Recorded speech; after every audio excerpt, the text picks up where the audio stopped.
Lewis Show on this Tuesday morning.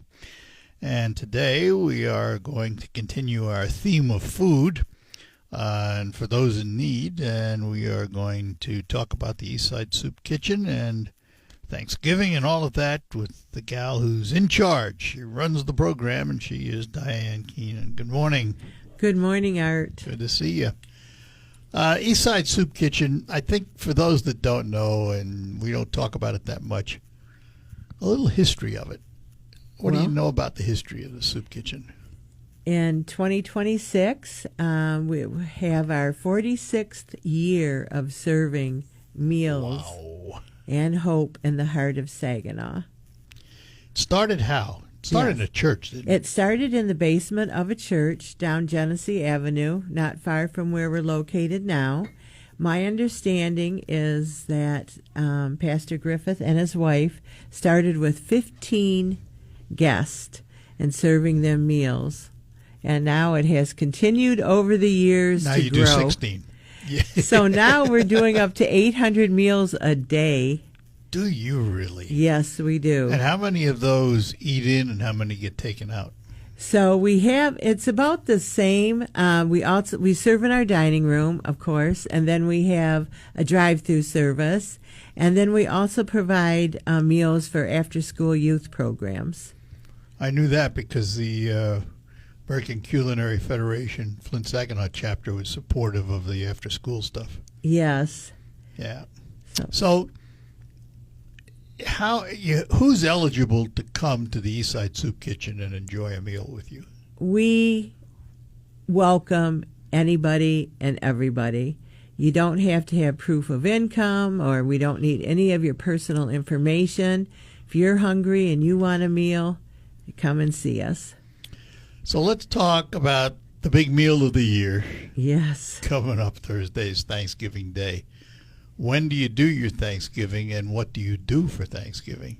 So we are open on Thanksgiving Day, which I'm really pleased with because I want to make sure that nobody is home alone and that they have a Thanksgiving feast. And our cooks are doing an excellent job in preparing that right now. I know my exchange club brought some turkeys down the other day. Yes, yes. So you only serve one meal a day, is that right? That is correct. So it's a lunchtime meal? That is correct. And on any given day, how many people in the dining room? Is it full? Yes, it is. I'd say on an average day right now, it's probably about 130 people in the dining room. At any one time? Yes. And there's that much of a need in this area. There is a great need. That's the scary part of it. I mean, it's a wonderful service, yet it's scary that we need it. I agree. And it continues. The numbers continue to rise. So one of the things, and just so everybody knows, I have history with the building because yes. I was on the Hidden Harvest board when that building was built.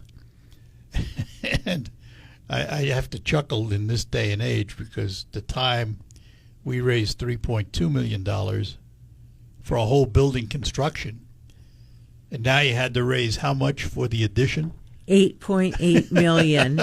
Almost and 3 that's for an times. Addition, correct. Yeah. I just shook my head and laughed. Things have changed. And we were able to build it under budget. It came in under budget, and that allowed for an endowment for mechanical repairs and things of that nature.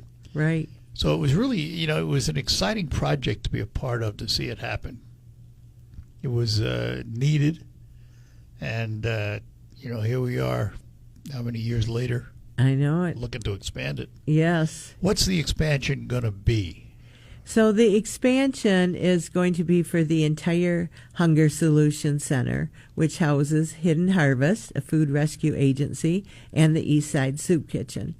So the Thompson Street has been closed off permanently, and that's the way that we are doing the addition. It's going to be right across Thompson Street, as well as on the lot on the corner of 4th and Thompson. So it's going to go like an L-shaped building. And they're making tremendous strides right now. When do you expect it to be done? We're prayerfully, if everything goes the way it's supposed to, it'll be finished this time next year. So what does that provide you? So for the soup kitchen, it's going to provide us a kitchen that is safer and more efficient. It's going to be laid out differently, new equipment that is much needed, a larger dining space, and really important is an overhang special area for the drive-through service. So when this building's done, Yes. the kitchen you have now goes away? You get a new kitchen? It's going to be located in a different area, but And will that area become dining then? yes, and the plan right now is for the cooking area that we have now to stay in place until the new one is open. Well, you'd have to. Yes. Otherwise, yeah. you couldn't serve your meals. So we're hoping that everything goes as planned. But if not, I got a couple of plans made ahead if we have to do something different in still the have way to that have- we serve. But we are definitely going to keep serving, yes. Where does all your food come from? So we purchase food from the Food Bank of Eastern Michigan, Gordon's, Sam's Club, and all the local grocery stores, as well as we have food donated every day from Hidden Harvest, the food rescue agency I was speaking of that is housed with us. And that is a great, great blessing to us. That really helps us with our food budget, and it helps Hidden Harvest as far as our volunteers handing out that food as extra items during lunch service. Well, I remember back to the day when the building was being planned and discussed, and everybody said, well, there's natural synergy between the Sure. food kitchen and Hidden Harvest. Sure. Same purposes. Yes.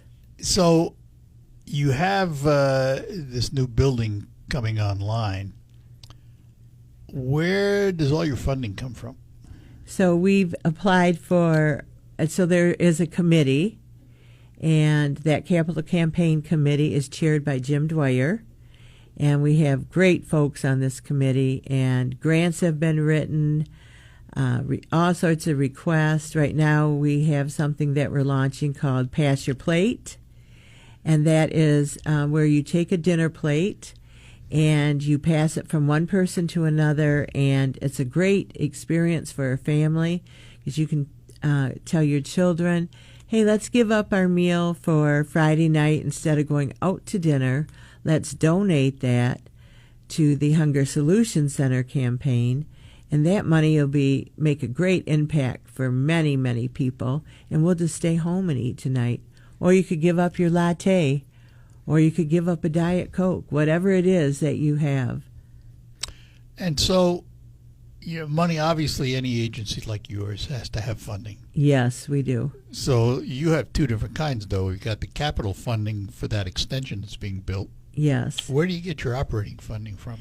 So we write grants, and again, and then we have people that our community is very supportive of the Eastside Soup Kitchen. With all the recent cuts that were made and with the government shutdown, people really stepped up to make sure that we had enough food to feed everyone in need. You were open every day. What did you do during COVID? Just out of curiosity. During COVID, we never had to close. We served all our meals outdoor.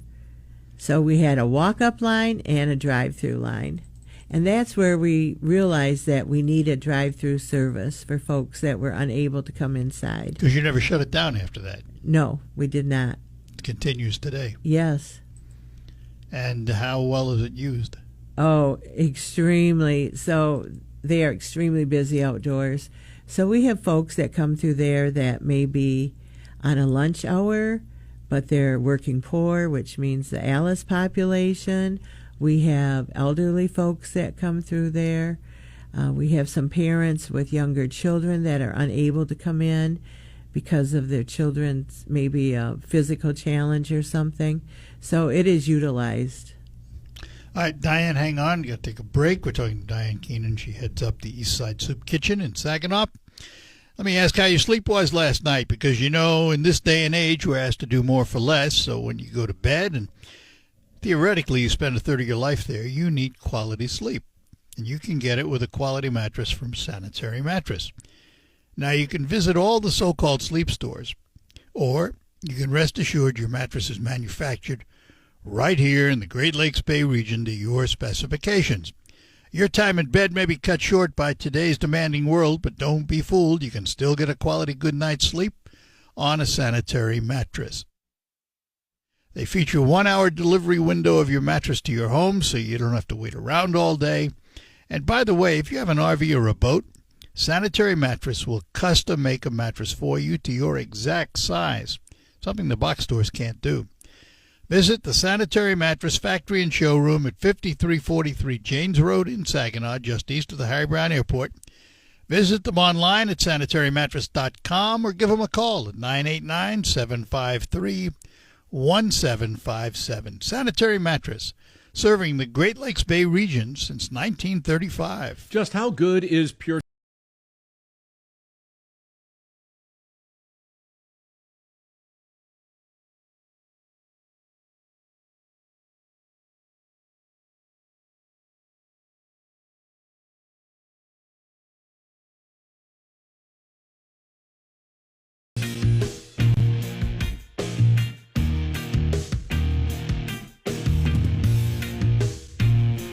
With us in the studio, we have Diane Keenan. She runs the East Side Soup Kitchen in Saginaw. Thanksgiving is a big day. So what happens on Thanksgiving? So on Thanksgiving, it is a good time. We all come together. This year, the cooks are preparing 62 turkeys. There's 350 pounds of potatoes that need to be peeled.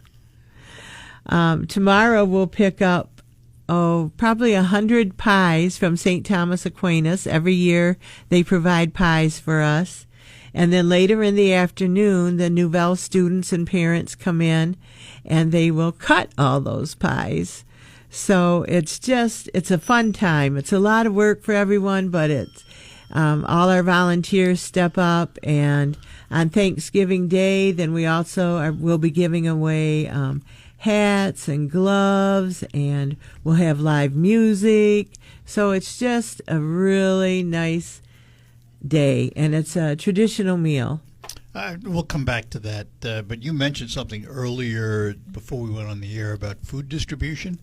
You Yes. not only prepare meals, but you give food away. Yes. So today we have a food distribution from 2 o'clock until 4, which is a different time for us. We've never had one at that time. However, we were partnering with Next Year, and we had to get a semi, and so the only time that could arrange this was to have it in the afternoon. So we're asking people to please not line up for the food distribution until 12:30, which that way everything will be clear from our lunch distribution. And it's at the East Side Solution Soup Kitchen. So what do you give them? So we get a semi-load from the Food Bank of Eastern Michigan. That consists of, it's about 23,000 pounds of food, and it varies each time. So you have fresh produce, you have some meat, you have frozen products, and then you have non-perishable food items. So do you take all this and repackage it before you distribute it? Or Yes. So the semi is unloaded. We get help from Hidden Harvest for their truck driver, Tyler. He comes out, unloads it for us, and then all our volunteers, usually takes at least 30 volunteers, will unload those pallets and then put food into boxes. Boxes go onto the roller, and we roll them down, and then when the people drive up, we put it in their trunk or their back seat or wherever they want it. So you have a system. Yes, we do. And you mentioned that magic word, volunteers. Yes. How many do you have, and how do you use them? Oh, What so kind of volunteers do you need? it takes at least 15 volunteers a day to do what we do, to cook all the food, to serve it, to boxing it up for the to-go lunches, to preparing meals for the after-school programs. And then, of course, we have other services that we provide in the soup kitchen as far as giving clothing away, hygiene products. So we need volunteers to oversee all of that. So someone comes in for lunch. Yes. Is it buffet style, or is it delivered to them? Is it plated and delivered, or how do you do No, it? so they go up to the counter and they can pick and choose what items they want, and then it's served on a tray. Then we have a coffee station. We have a cold drink station. And then we oftentimes have a popcorn station. A popcorn station. Yes, yes. All right. That's a great volunteer opportunity for a family to come in and to do with their children, and they really enjoy it. Making the popcorn. Huh? Yes. Unbelievable. Unbelievable. So for Thanksgiving, turkey, Yes. dressing, I assume. Yes. 2 kinds of dressing, sweet potatoes, green bean casserole, fruit salad, cranberries, dinner rolls. All the traditions. Yes. All those homemade mashed potatoes. So one thing I miss about not doing Thanksgiving at home, I love turkey and dressing sandwiches the day after. The day after, yeah. So I'm going to have to figure out how I'm going to swipe some turkey and dressing from where I'm going. Right, there you go. Well, if they don't have any left, let me know. I'll No, hook you up. I'm not going to take food away from somebody else. But it is, it's, you know, this is the time of year when we think about food, but we think about those who are less fortunate. Yes, yes. So Tim Novak and his wife, and then Ed Coates and his wife, spearheaded, again, the turkey drive and getting most all of our food for us. Wow. Yeah, so that was great. They do it. They've been doing it for years. Because it's different than other times, right? It is. It is. Typically, for lunch, what do you have typically? Is there an average type meal? So it might be meatloaf and a potato, a vegetable, some kind of a dessert. Always balanced. Pardon me? Always Yes, balanced. always balanced. Yes. Yes. And one of our guests, an elderly lady, told me that if it wasn't for getting her meals at the Eastside Soup Kitchen, that she would not be able to eat as healthy as she does because it is so expensive for produce or fruit. Has the inflation in food, because of what it costs to go to the grocery store, shown an increase in those needing your services? Yes, yes. We hear that all the time. Again, I had spoke a little earlier about people that are working, and I know they're working. I see them at the Dow Event Center.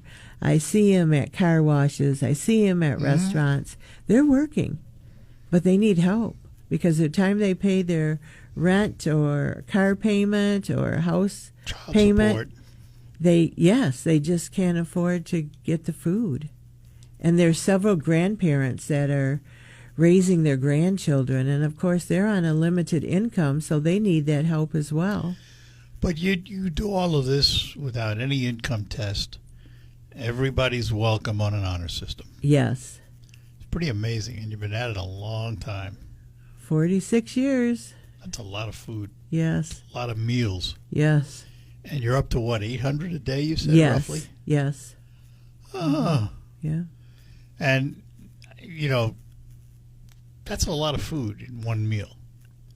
That is. I mean, do you ever have to have different main courses within the same meal because you don't have enough of this or that? Yes, yes. So, and that happens. And sometimes, you know, like I said, Hidden Harvest, thank goodness for them and their help. So they may give us some food that we need to use right away. So that may change the menu somewhat. Or, as you said, we have to have 2 main courses.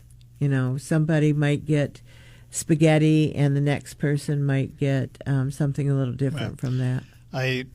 For my time on Hidden Harvest, and I was on for 9 years in the early days, Sure. it was always a good news, bad news situation for me. The good news was that we were able to glean this food before it went to waste. Yes.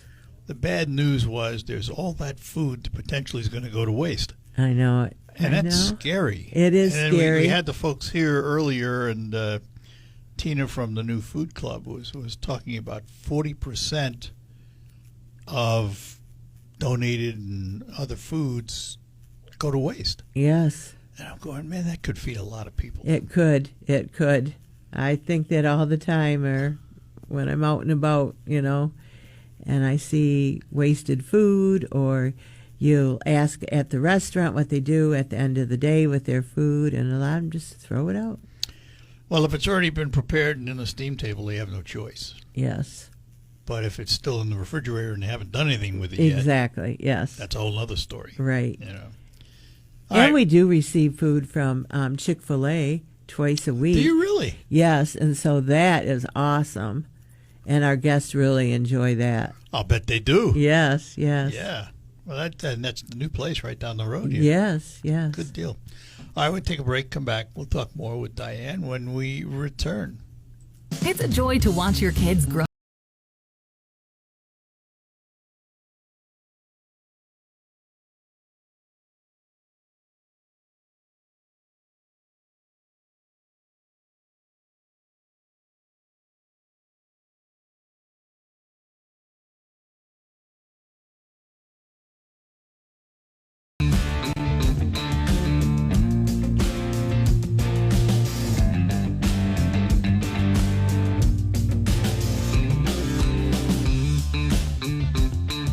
All right, back with you. Talking to Diane Keenan from the East Side Soup Kitchen, where daily they serve up 800 plus meals.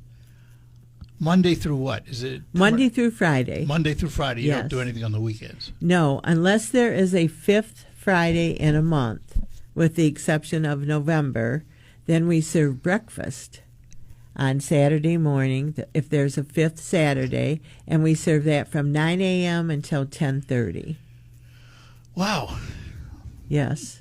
Why one day like that? What brought that about? Well, that was in place before I started with the soup kitchen, and there were other places in the city that provided a breakfast, but they didn't have anywhere for the fifth Saturday, so the soup kitchen stepped up to that. Since COVID hit, there's not one every Saturday, but it's starting to get better, and I think there's at least 3 now. Did COVID have a negative impact, a big negative impact? It did, as far as some people, you couldn't have volunteers in the building, so your staff had to do all the prep work, and it had to be served outdoors. And then some people just never went back to serving and starting their agency again. So, yeah. Yeah, it was a difficult time. Very. A lot of lessons learned. Hope we don't have to use any of them in the future. Right, I agree. That's, it's amazing. I want to go back to volunteers because I know you use a lot of them. Yes. How does someone volunteer, and what types of volunteer positions are there? Okay, so you can go on to our webpage, which is eastsidesoupkitchen.org, and then you can fill out a volunteer form, and then you can give us a call, and we can set up a time and date for you to come in. If you want a tour, check out what we do, and then decide. And you pick your hours, you pick your day, and you pick how often you'd like to come in. Once a month, once a week, once a year. It's up to you. And then you can also go to our Facebook page, again, Eastside Soup Kitchen, and you can see what all the volunteers are doing. So we need people that cut, slice, chop vegetables, fruits, peel potatoes, cook, box up food, serve coffee, serve cold drinks. I mean, there's just do the popcorn machine, just whatever you choose to do. And you can choose to be outdoors serving these meals or indoors. And on average, in any given day, how many volunteers do you use? At least 15. but we've had up to like 40 if there's a group coming in.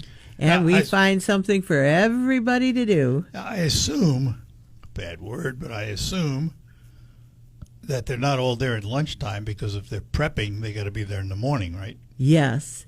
So we start at 6 in the morning. We have staff there. And then our volunteers usually start around 8. They come in and they stay until about 12:30. And then once we are finished serving, if the volunteer would like to stay and have lunch, they're welcome to. But that's after we've fed everybody. Amazing. It's Yes. been going on all those years.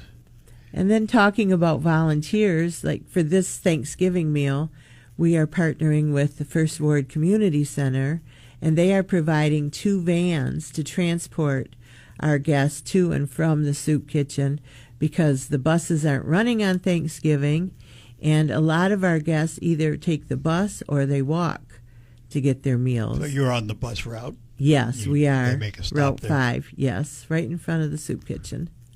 Convenient. Yes, very. All right, last break, and then we'll come back and finish up talking to Diane from the East Side Soup Kitchen in Saginaw. Join us for the kickoff. And we're back with you in studio with me, Diane Keenan from the East Side Soup Kitchen.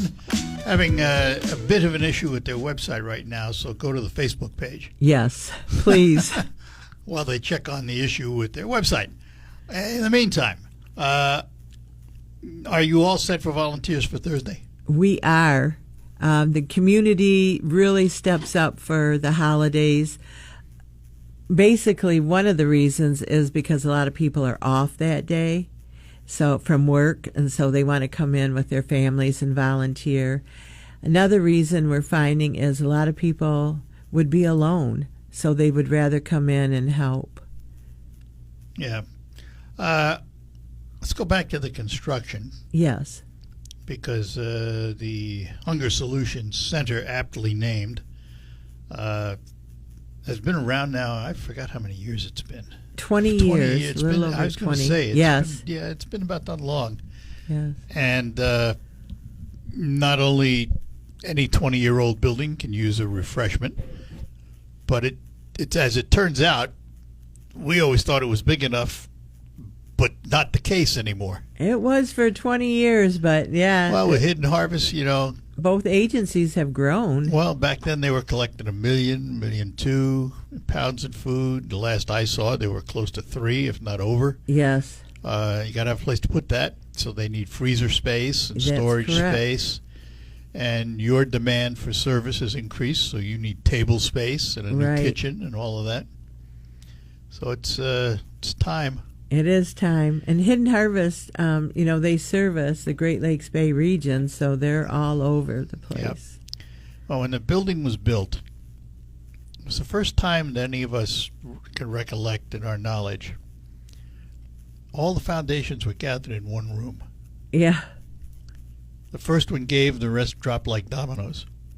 When that meeting was over, they walked out with all the money they needed. Amazing. It was amazing, because we didn't have to beg real hard for the Right. dollars and cents everywhere. Right.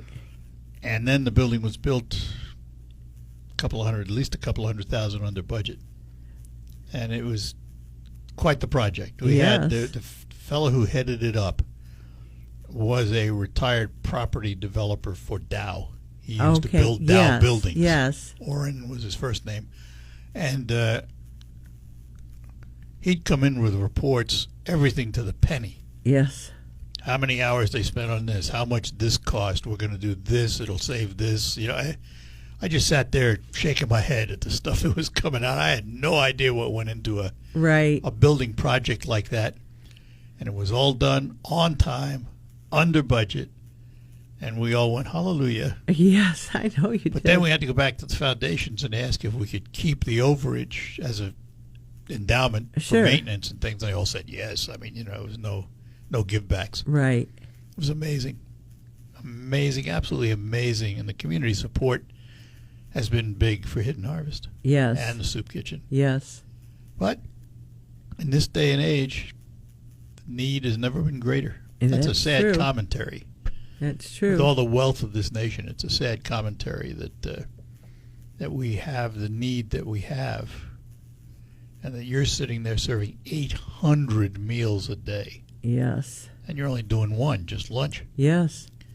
I mean, you could probably do lunch, breakfast, lunch, and dinner and fill that place up every